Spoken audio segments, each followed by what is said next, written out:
안녕하십니까? 저는 30대 후반에 접어들고 있는 여자입니다. 인사를 드리고 나니 어떤 말로 제 인생에 아주 잊지 못할 이야기를 시작해야 할지 고민이 됩니다. 두 번 다시는 일어나서도 안 되고 정말 충격적이고 무서웠던 그 이야기를 여러분들께 최대한 덤덤하게 풀어보려고 노력을 하겠습니다. 세상에 죄를 짓고 사는 사람은 두 다리를 뻗고 살면 안 된다는 걸 뼈저리게 느낀 사건이고 정말 치가 떨리는 이야기이니 끝까지 함께 저의 이야기를 들어주시기 바랍니다. 다소 충격적일 수 있으나 그때 제 심경을 같이 공감하면서 들어주신다면 제가 이 사연을 올리는 것에 보람을 느낄 것 같습니다. 정말 이런 채널이 있어서 너무나도 다행이라 생각드네요. 저와 같은 일을 겪으시는 분이 없기를 바라며 지금부터 제 이야기를 시작하겠습니다. 저는 약대를 졸업하고 약사로서 일을 하고 있었습니다. 아버지를 일찍 여의고 홀어머니 밑에서 악착같이 쉬지 않고 공부를 해서 얻어낸 결과이기도 했습니다. 어머니께서는 공장을 다니면서 저를 키우셨기에 저는 누구보다 성공을 목표로 몇 배로 노력을 해야만 했습니다. 그렇게 하지 않으면 저에게 성공의 길이 열리지 않았기 때문이었습니다. 학교에서 친구들 사이에서는 저를 독한 년이라고 불렸고 선생님들께서 제 별명을 듣고 친구들을 혼내자 백설공주라는 새 별명이 생겼습니다. 별명만 들었을 때는 만화 영화에 나오는 예쁜 이미지일지 몰라도 실상은 독사과를 먹고도 죽지 않을 만큼 독한 년이라고 백설공주라 불린 거였습니다. 제가 공부를 워낙 잘하고 전교 1등을 놓치지 않으니 성적이 상위권인 친구들이 저와 잘 지내보려고 들러붙었던 적도 있었습니다. 그 친구들도 시험이 끝나고 나면 놀고 싶은 날이 있지 않겠습니까? 저에게 같이 놀자고 몇 번 이야기를 꺼내긴 했었습니다만 저는 시험이 끝나도 계속해서 공부를 했습니다. 거절을 계속하니 그 친구들까지도 저에게 백설공주라고 부르며 저를 슬슬 피하기 시작하더라고요. 학교에서 대놓고 왕따를 당했지만 폭력이 있었던 건 아니었고 저를 기피하는 무리들이 늘어났던 거라 오히려 저는 편했습니다. 귀찮게 하는 반 친구들이 없으니 오히려 공부에만 더욱 집중을 할 수 있었거든요. 코피를 쏟으면서도 저는 책이 더러워질까 걱정을 하던 학생이었고 수면 시간을 줄여가며 공부를 해서 어지럼증이 생길 때도 있었지만 포기하지 않았습니다. 저는 그런 각고의 노력 끝에 약대에 합격을 할 수 있었습니다. 다른 친구들은 저에게 왜 의대를 가지 않았냐고 묻기도 했지만 지방 소도시에서 아무리 날고 기어봤자 서울 친구들의 사교육을 이길 수가 없더라고요. 거기다가 전액 장학금을 받으면서 대학을 진학하려고 하다 보니 약대가 제 기준에 가장 고소득 직업이긴 했습니다. 물론 저를 조롱하는 친구들도 있었습니다. 그렇게 친구들을 무시하면서 공부를 하더니 의대도 법대도 아닌 약대를 갔다면서 말이죠. 저는 그런 친구들을 마음껏 비웃어 주었습니다. 그러는 너는 약대도 가지 못하고 지방대나 전전긍긍하면서 등록금 버리는 거 아니냐고요. 저는 수능이 끝나고 서울에 올라와 자취방을 구했고 우리 어머니께서는 저희 뒷바라지를 위해 고향에 남으셨습니다.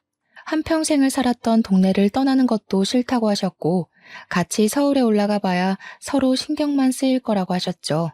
저도 어머니의 의견을 존중하여 혼자 서울에 올라와 자취 생활을 했고 높은 성적을 유지하며 전액 장학금을 받으면서 약대를 졸업했습니다. 저는 모든 과정을 일사천리로 통과하려 약사가 되었고 서울의 대학병원 옆에 있는 대형 약국에 취직을 할 수 있었습니다. 대형 약국에서 꽤 높은 월급을 받으며 일을 시작했을 때만 해도 저는 이제 악착같이 돈을 모으겠다는 목표가 있었습니다. 하지만 제 예상처럼 호락호락하진 않았습니다. 그 약국에는 정신이 나간 약사가 한 명 있었거든요. 그 약사는 저에게 한눈에 반했다면서 계속해서 저에게 한 번만 만나달라 사귀자 하면서 저를 괴롭혔습니다. 그 약사분은 정말 그 어느 한 구석도 제 마음에 드는 것이 없었습니다. 생긴 것도 못생겼고요. 키도 작았고요. 저에게 사귀자고 만나자고 하는 행동이 스토커같이 느껴지기도 했고요. 제가 아무리 싫다고 했지만 씨알도 먹히지 않는 그런 사람이었습니다. 더군다나 그 대형 약국의 대표님 아들이었기 때문에 제가 거절을 해봐야 이 약국에서 일을 하려면 자기를 받아줄 수밖에 없을 것이다 하고 생각하는 사람이었습니다. 제가 아무리 치를 떨고 밀어내도 자기만의 세상에 갇혀서 제 말을 귓등으로도 듣지 않는 문외한이었습니다. 거기다가 제가 싫다고 소리를 빽 지르자 저에게 너 잘리고 싶은 거냐면서 협박이 섞인 말투로 이야기를 하기도 했습니다. 하루하루 무시하면서 지내면 된다고 최면을 걸면서 버텼지만 옆에서 앵무새처럼 따라붙어 저에게 만나자고 하는데 그 거절이 쉽겠습니까? 일을 하는 시간이건 쉬는 시간이건 계속 저만 쳐다보고 있는 그 시선까지도 너무 싫었습니다. 제가 퇴근을 하고 집에 가려고 준비를 하면 집에 가서 뭐 할 거냐, 저녁은 언제 먹냐, 자기랑 같이 먹자부터 시작해서 제가 집으로 돌아가면 집 앞이다, 잠깐 얼굴 보게 나와라, 집에 없냐, 밖에서 뭐하고 싸돌아다니냐 하면서 집착을 하기까지 했습니다. 제가 자꾸 연락에 답장을 하지 않자 제가 집에 가는 길을 뒤쫓아오면서 집에 데려다 주고 싶어서 그런다고 하는데 너무너무 무서웠습니다. 저는 집 근처를 빙빙 돌다가 도저히 참을 수가 없어서 지금 뭐 하시는 거냐고, 스토킹 하시는 거냐고 일부러 사람 많은 길거리에서 고함을 치기도 했습니다. 제가 스토커 이야기를 하자 주변에 길을 걷던 사람들이 하나둘 이목을 집중하기 시작했고 당황해서 주랭랑을 치더라고요. 며칠 잠잠한 듯 했던 그 인간이 다시 저를 미행하며 제 일거수일투족을 궁금해하기 시작하자 저는 참지 못하고 경찰서에 들어가 신고를 했습니다. 그런데 그 사람이 경찰서에서 들어와 해명을 하더라고요. 자기를 무슨 변태 취급한다면서 아주 억울해했어요. 경찰 앞에서 안색 하나 바꾸지 않고 변명을 하는데 얼마나 치가 떨리던지 계속해서 자기는 직장 동료고 약사라면서 걱정이 되어서 지켜주려고 쫓아갔을 뿐이라고 했습니다. 그런데 제가 진짜 어이가 없었던 건 경찰들이 제 말을 믿어주지 않고 약사 명함을 내민 그 남자의 편을 들어주었다는 겁니다. 회사 동료가 이 정도로 챙겨주기 쉽지 않지 않냐면서 남자들의 마음을 이해해주라고 이참에 두 분이 사귀면 되겠네 하면서 웃더라고요. 결국 저는 경찰이 제 편이 아님을 깨닫고 다음날 바로 약국에 사표를 제출했습니다. 제가 대표님께 직접 가서 사표를 제출하니 대표님 아들이 저에게 와서 자기를 버리고 어디로 도망을 가냐고 난리를 치더라고요. 자기를 가지고 논 거냐, 여태 자기가 쫓아다닐 때 제대로 거절을 하지 그랬냐고 피해자 코스프레를 하는데 기가 막혔습니다. 오죽하면 같이 일하는 동료 약사들이 저것도 병이라면서 다들 고개를 절레절레 지었을까요? 저는 일부러 대표님 들으라고 큰 소리로 말했습니다. 당신이 스토킹해서 치가 떨려서 일을 그만두는 거라고요. 대표님 눈치를 보면서 자기는 그런 적 없다고 발뺌을 하길래 문자 보냈던 내역을 일일이 찾아서 보여주었습니다. 어디냐고, 왜 집에 안 가냐고, 남자 만나러 가는 거 아니지? 너 걸레야? 하는 문자들을 보여주니 대표님 얼굴이 새빨개지더라고요. 제가 당신 때문에 그만두는 거다. 얼굴도 못생기고 키도 작은 주제에 어딜 들이대냐고 인생 그렇게 허접하게 살지 말라고 했죠. 대표님이 아들 등짝을 막 때리면서 너 또 저랬냐고 도대체 너 때문에 그만두는 약사가 몇이냐고 소리를 막 지르셨죠. 알고 보니 저 말고도 피해를 입고 그만둔 사람들이 한둘이 아니더라고요. 가뜩이나 약사 구하기도 어려운데 또 그만두게 한다면서 대표님이 정신병원이라도 알아봐야겠다고 소리를 치셨습니다. 저는 그분에게 두 번 다시는 제 앞에 나타나지 마시라고 경고를 하고 퇴사를 했습니다.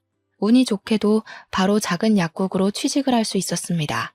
동네도 훨씬 가까워졌고 페이는 조금 적었지만 한결 여유로운 직장이었습니다. 잘 다니던 대형 약국을 그만두었다는 말에 어머니는 무슨 일이 있냐고 하셨지만 굳이 걱정하실까봐 자세히는 말하지 않았어요. 근데 여기서 일이 끝나지 않고 제가 취직한 새 약국까지 찾아와서 스토킹 짓을 하는 게 아니겠습니까? 오죽하면 동료 직원들이 저 사람 이상하다고 저에게 계속해서 이야기를 하기까지 했습니다. 결국 저는 고소를 결심했고 동료 직원들이 증언을 약속해 주어서 증거를 전부 모았습니다. 집까지 찾아오는 그 사람들을 피해서 동료 직원의 집에 지내기로 하고 고소까지 진행하니 저와 협의가 이루어지지 않았던 거죠.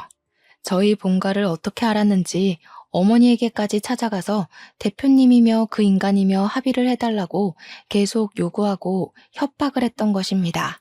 저희 어머니께서 놀래서 전화가 와서 예전 약국 대표라는 사람이 합의를 해달라고 찾아왔는데 이게 다 어떻게 된 일이냐며 설명을 해달라고 하셨습니다.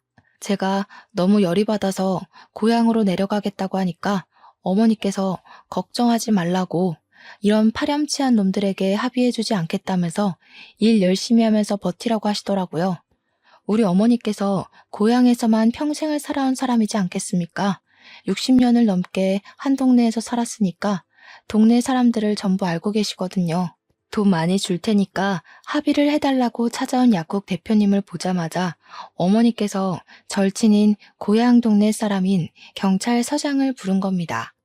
경찰서장인 아저씨는 어머니랑 초등학교 때부터 쭉 동창인 분인데 진짜 친하셨어요. 아저씨가 직접 나서주신 덕분에 합의를 하자고 협박을 했던 것까지 모조리 다 추가가 돼서 벌금을 엄청나게 때려맞고 저에 대한 접근 금지까지 처리가 되었다고 하더라고요. 진짜 어찌나 감사했는지 모르겠습니다.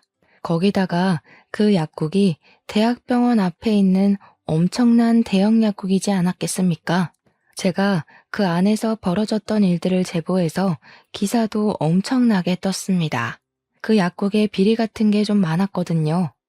원래 약 제조는 약사만 할 수 있는 일인데 대형 약국이기도 하고 일도 엄청 많은 곳이었으니 일손이 부족했습니다. 그래서 약사가 아닌 아르바이트생들에게도 약 제조를 몰래 시켰단 말입니다.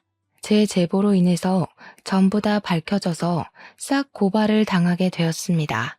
결국에는 약국은 영업정지를 당하게 되었고 인터넷에는 스토커가 있는 약국이라고 대문짝만하게 박제가 되어서 완전히 망해버렸습니다.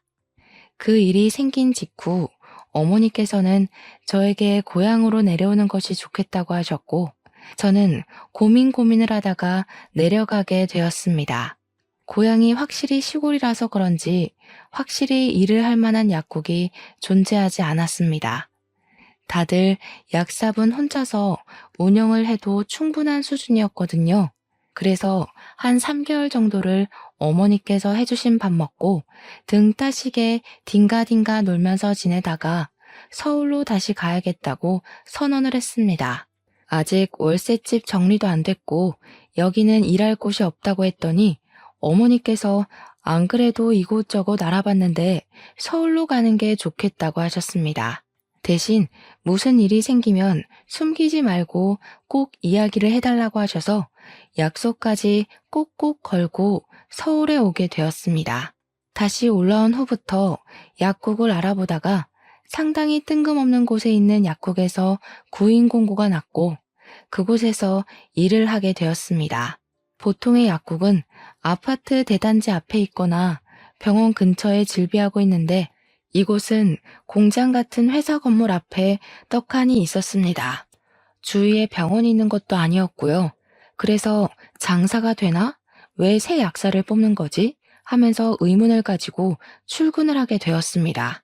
큰 공장 같은 곳 앞에 있었는데 이 약국이 장사가 잘 되고 사람을 왜 새로 뽑아야 하는지 알겠더라고요.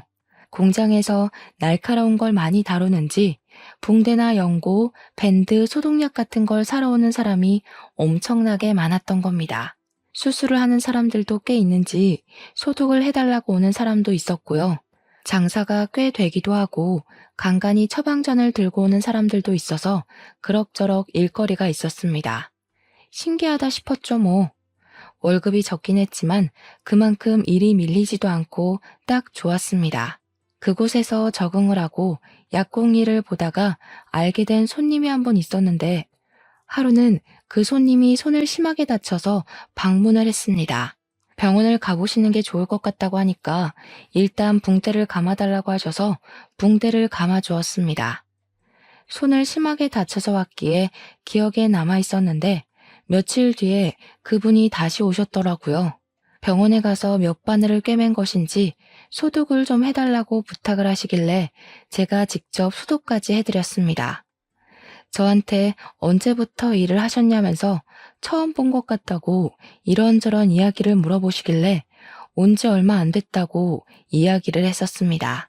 그렇게 가끔 와서 연고도 사가고 하면서 꽤 이야기를 자주 나누게 되었고 친해지게 되었는데 대뜸 저에게 고백을 하시더라고요.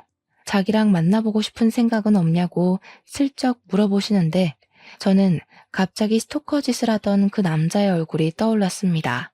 그래서 순간 아닌 것 같다고 지금은 연애할 생각이 없다고 죄송하지만 어려울 것 같다며 거절을 했습니다. 근데 제 나이가 벌써 33살이었거든요. 그러니까 저한테 혹시라도 연애를 하고 싶다거나 하면 자기를 우선적으로 생각해달라고 하시면서 웃더라고요. 보험이 하나쯤 있으면 나쁘진 않겠다 싶은 마음에 알겠다고 대답은 했죠. 솔직히 생긴 게 호감형인 얼굴이긴 했고 스토커랑 다른 모습이 꽤 많이 보였고요. 저를 조심스럽게 대해주고 좋은 향기가 항상 묻어나는 사람이었거든요. 그렇게 한 6개월 정도를 저희 약국에 꾸준히 방문을 하시면서 저에게 관심을 표현하기 시작하셨습니다. 가끔 꽃을 사다 주시기도 하고 드링크젤을 구매하시면 꼭 저에게 한 개씩 주시면서 힘내라고 응원도 해주시고요. 소소한 일상에서 묻어나는 작은 기쁨이었다고나 할까요? 절대로 제가 부담을 가지지 않도록 저에게 조용히 한 걸음씩 다가오셨습니다. 제가 결국에는 스토커 이야기를 슬며시 했는데 그 이후에 더욱 저에게 조심스럽게 행동을 해주시고 상당히 세심한 사람이었습니다. 저는 마음이 점점 열리게 되었고 그분의 마음을 받아주게 되었습니다. 연애를 시작하고 나니 주말에는 데이트를 하느라 저는 점점 고향에 찾아가는 시간이 줄어들게 되었고 어머니께서 저를 걱정하기 시작하셨습니다. 스토커에게 당한 이후에 자주 고향에 방문을 해서 시간을 보냈었는데 내려오는 시간이 줄어드니 무슨 일이 생긴 건 아닐까 싶으셨던 거죠. 저는 결국 어머니께도 연애를 하고 있다는 사실을 밝히게 되었고 어머니께서는 엄청 좋아하면서 우리 딸이 드디어 시집을 가는 거냐고 하셨습니다. 저는 김칫국 그만 마시라고 말리고 그랬는데 옆에서 통화를 듣던 남자친구가 인사를 드리러 가겠다고 불쑥 대답을 하더라고요. 저는 놀랐지만 은근히 기분이 좋기도 했습니다. 저와 깊은 미래를 꿈꾸는 것 같아서 말이죠. 저희는 연애를 시작한 지 8개월 만에 초고속으로 저희 집으로 인사를 드리러 가게 되었습니다. 딱히 결혼하겠다는 말을 하려고 간 건 아니었는데 저희 어머니께서 기쁜 마음에 씨암탉을 잡으셨더라고요. 벌써 사위 대접을 하시고 남자친구도 넉살 좋게 장모님 하는데 그게 엄청나게 부담스럽게 다가오지 않았습니다. 보기에도 괜찮고 우리 어머니께서도 너무 좋아하셨고요. 거기다가 큰아들 생긴 기분이라고 저한테 꽉 잡으라고 하시더라고요. 그래, 이런 분위기라면 평생을 함께 살아도 부족함이 없겠다 하는 생각이 들었습니다. 저도 남자친구에게 용기를 내서 어머님, 아버님을 뵙고 싶다고 이야기를 하니까 남자친구가 겸연쩍게 이야기를 하더라고요. 자기는 부모님이 계시지 않다고요. 그래서 저희 어머니께 본인 부모님에게 해드리지 못한 효도까지 전부 쏟아붓고 싶다고 이야기를 했습니다. 마음이 짠하면서 제 가슴을 울리는데 참 진국이구나 싶었습니다. 그날 저녁에 어머니께 슬쩍 떠보니까 너무 좋다고 하시면서 당장이라도 나를 잡으라고 하시길래 결혼을 하자고 말을 할까 고민을 하던 도중 일이 생겼습니다. 어머니께서 공장에서 일을 하시다가 그만 쓰러지셨다는 연락을 받게 된 것입니다. 다행히 생명에 지장이 있는 병은 아니었다면서 머리가 핑 돌고 어지러워서 쓰러지셨다고 어머니께서 직접 연락을 주셨습니다. 저는 놀란 마음에 한달음으로 고향까지 달려가게 되었는데 병원에서 여러 검사를 거친 결과 머리에 혹이 있다면서 수술을 해야 한다고 하더라고요. 암은 아니고 그냥 혹으로 보인다고 걱정하지 말라고 하셨지만 위치가 뇌를 압박할 수 있는 자리에 있으니 빠르게 제거를 하는 게 좋겠다고 하셨습니다. 수술 후 후유증에 관한 설명과 수술 방법에 대한 이야기를 듣고 서울에 올라와 큰 대학병원에서 수술을 하기로 예약을 잡았습니다. 제가 지극정성으로 돌봐드려야겠다 결심을 했는데 우리 남자친구가 퇴근을 하고 나면 거리가 꽤 있음에도 병원으로 달려오더라고요. 나서서 우리 어머니의 수발을 들면서 주말에도 싫은 내색 하나 없이 병실을 지켜주었습니다. 어머니께서 너무너무 고맙다고 하는데 이 남자랑 하루라도 빨리 결혼해야겠다 하는 결심을 가지게 되었습니다. 거기다가 어머니께서 한번 쓰러지고 나니까 덜컥 무서운 마음이 들면서 빨리 결혼하는 게 효도하는 지름길이겠다 싶었던 거죠. 어차피 인사를 드릴 시댁도 없겠다. 어머니께 더 큰일이 생기기 전에 결혼해서 손주까지 안겨드려야겠다고 생각을 했습니다. 어머니께서 수술이 무사히 끝나고 저는 결혼에 대한 이야기를 꺼냈습니다. 다행히 암도 아니고 수술로 깔끔하게 혹만 제거하면 된다고 했는데 수술도 참 잘 됐습니다. 단지 뇌를 살짝 압박하고 있었던 탓에 신경을 살짝 건드리게 되면서 어머니께서는 후각을 느끼지 못하게 되긴 했지만요. 어머니께서는 죽다 살아난 기분인데 후각이 뭐가 문제냐고 신경 쓰지 말라고 하셨습니다. 의사 선생님께서도 후각은 나중에라도 돌아올 수 있는 거니까 괜찮을 거라고 하셨습니다. 어머니께서는 다시 고향으로 내려가시게 되었고 저희는 결혼 준비를 시작하게 되었습니다. 정말 간단하게 최소한의 형식만 지키자는 마음으로 남들 하는 만큼만 준비를 한다고 서둘러서 했음에도 불구하고 4개월이라는 시간이 걸렸습니다. 어머니께 정말 예쁘고 고급스러운 한복 한 벌 딱 해드리고 결혼식을 올렸고 저희는 사정상 신혼여행은 생략하였습니다. 신혼집을 구하느라 돈이 많이 들어가기도 했고요. 어머니께서 수술하신 지 얼마 되지 않았으니 불안한 마음에 신혼여행은 나중에 가도 된다고 미루게 되었습니다. 그렇게 알콩달콩한 신혼이 시작되고 꽃길만 평생 걸을 줄 알았던 제 결혼 생활은 처음과 달리 시간이 지나면서 점점 틀어지기 시작했습니다. 저와 남편 사이에서 아이가 생기지 않았던 것이 제일 문제였습니다. 피임을 딱히 하는 것도 아니었는데 저희에게 축복의 소식이 찾아오지 않았습니다. 처음에는 별 대수롭지 않게 생각하며 천천히 가져도 충분하다 했는데 결혼하고 3년이라는 시간이 흘렀음에도 아이가 생기지 않자 슬슬 불안해지기 시작했습니다. 어머니께서도 은근히 손주를 바라는 눈치였으니까요. 물론 딸이 스트레스 받을까봐 관심 없는 척 하셨지만 딸인 제가 그걸 모르겠습니까? 제 나이가 36이 되자 지금 가져도 노산이라는 생각이 들면서 점점 조바심이 나기 시작했습니다. 남편 역시 저에게 우리 둘 사이에 문제가 있는 것도 아닌데 왜 아이가 생기지 않는 거냐며 슬슬 지쳐가고 있었습니다. 저는 가뜩이나 조바심이 나는데 남편까지 지치니 그 꼴이 보기가 싫어서 투닥투닥 하게 되었고 부부 사이가 점점 소원해지기 시작했습니다. 그렇게 결혼 4년 차에 접어들었을 때 남편의 돈 씀씀이가 이상하게 커진 걸 느끼게 되었습니다. 갑자기 뿌리지도 않던 명품 향수를 사서 뿌리고 다니지를 않나, 명품 가방을 떡하니 사와서는 잘 어울리냐고 자랑을 하질 않나, 생전 염색도 잘 안 하고 해도 집에서 저에게 염색약 사서 해달라고 했던 사람이 미용실에 찾아가 파마도 하고 염색도 하고 나타나고요. 점점 수상한 기운이 느껴져서 바람을 피우나 하는 생각이 들었고 저는 남편을 추궁하기 시작했습니다. 남편은 그런 저에게 더욱더 질려하며 휴대폰을 보여주고 자신의 결백을 주장했죠. 그런데 정말 아무런 흔적도 없더라고요. 제가 아무것도 발견하지 못하자 오히려 큰 소리를 치면서 지금 자기를 의심하는 거냐면서 기분 나쁘다고 하더라고요. 저는 오히려 화를 내는 남편의 모습이 기분이 찝찝해지고 그 기분을 숨기지 않았습니다. 저희 부부의 사이는 걷잡을 수 없이 나빠지게 되었습니다.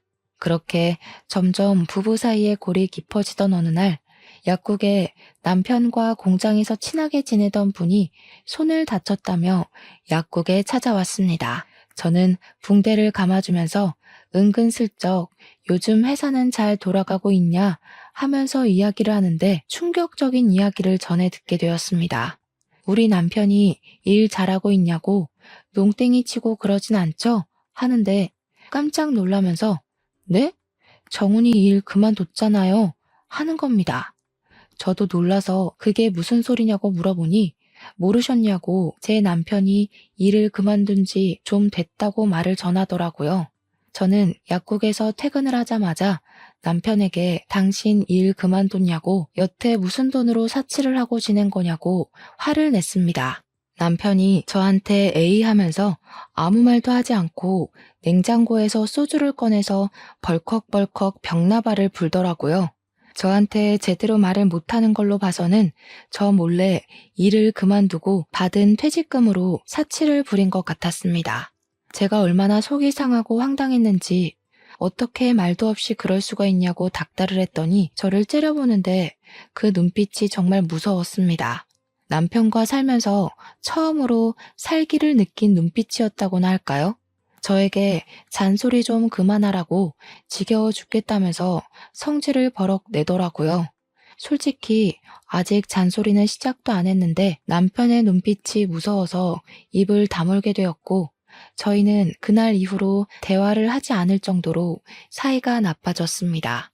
그렇게 한 3개월이라는 시간을 살얼음판 같은 분위기로 보냈는데 어머니에게서 갑자기 연락이 도착하게 되었습니다. 어머니께서 넘어지면서 크게 다쳤다고 병원이라고 하시더라고요. 놀래서 바로 고향으로 찾아가게 되었습니다. 어머니께서는 고사리를 딴다고 산에 가셨다가 산비탈에서 발을 헛디뎌 고꾸라지시면서 뼈와 근육을 심하게 다친 상태였습니다. 병원에서 뼈 고정은 다 시켜놨으니 집에 가서 근육 회복을 하고 뼈가 잘 붙는지 통원 치료를 하면 된다고 하더라고요. 하지만 어머니께서는 혼자 살고 계셨고 저는 일을 하고 있었으니 걱정이 되는 거예요.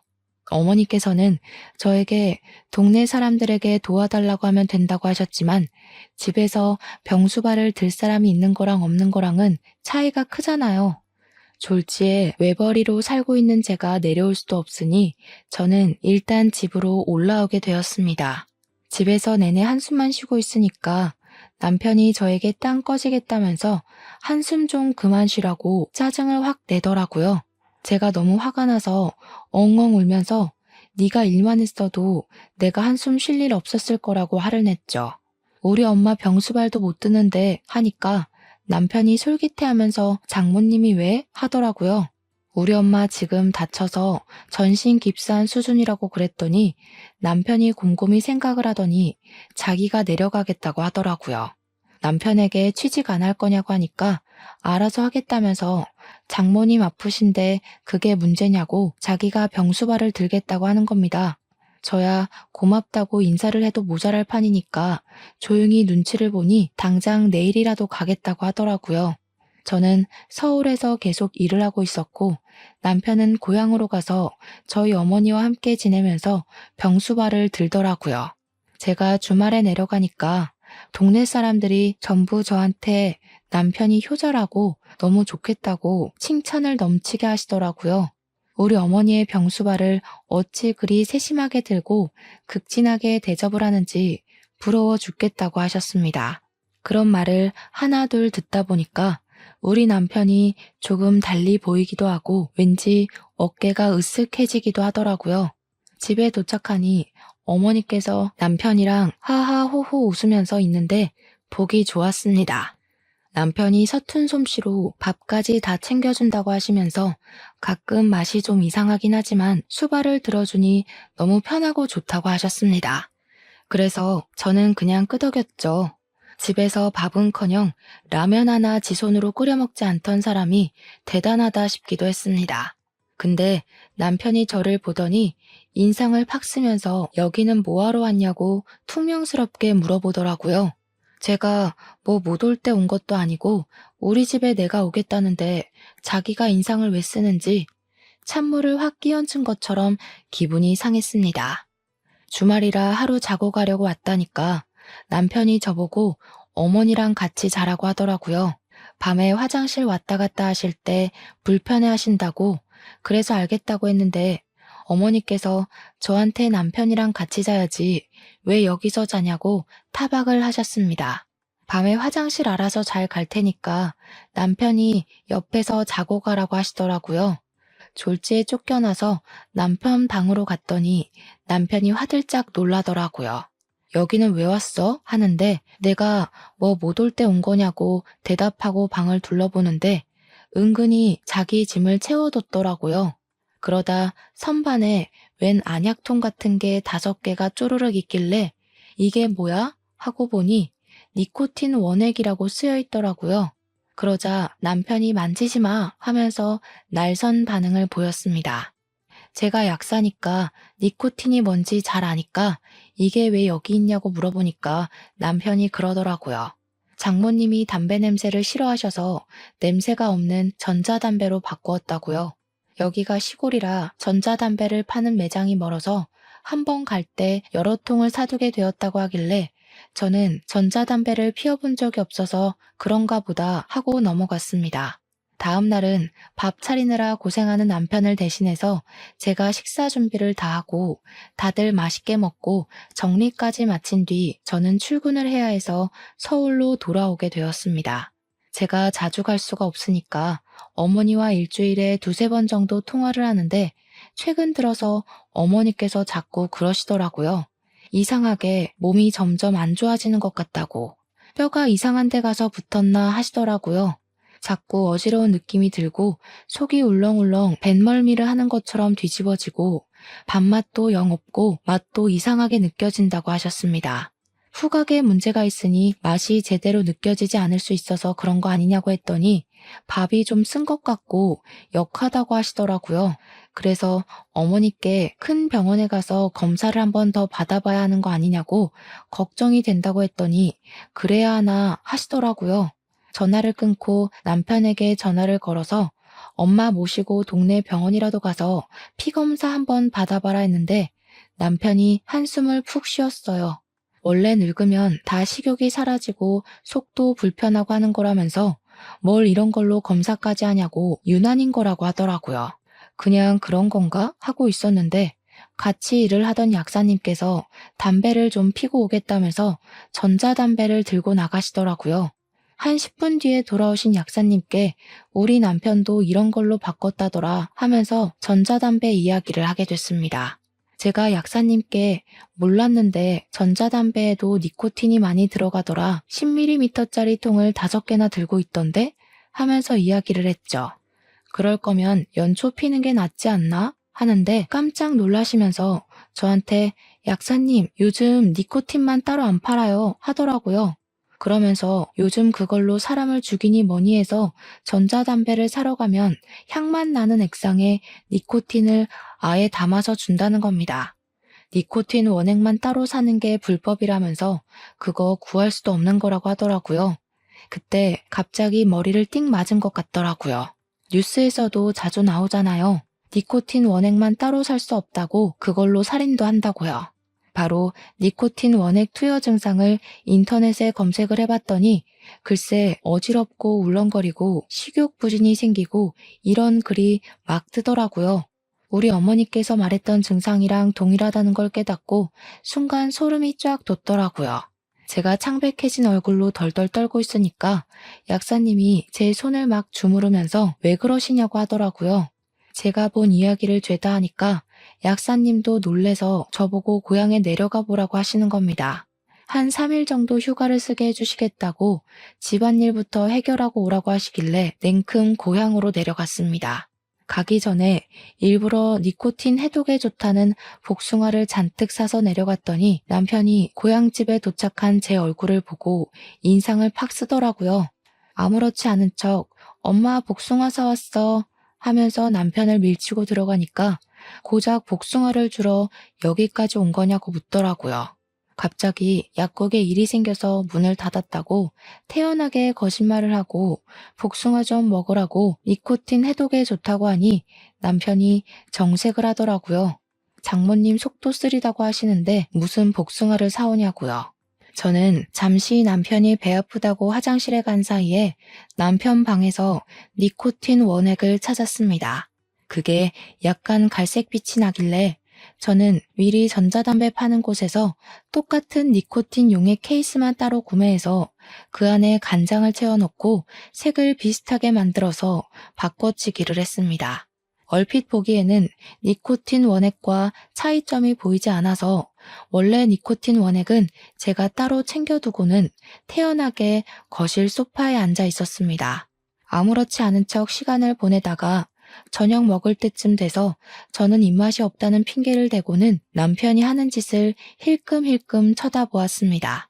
남편은 제가 내일 출근 때문에 밤늦게 서울로 출발할 거라고 했더니 그래? 하면서 안색이 밝아지더라고요. 어찌나 소름이 끼치던지. 대신 피곤하니까 당신이 밥을 좀 하라고 했더니 당연하지 하면서 주방으로 들어가더라고요.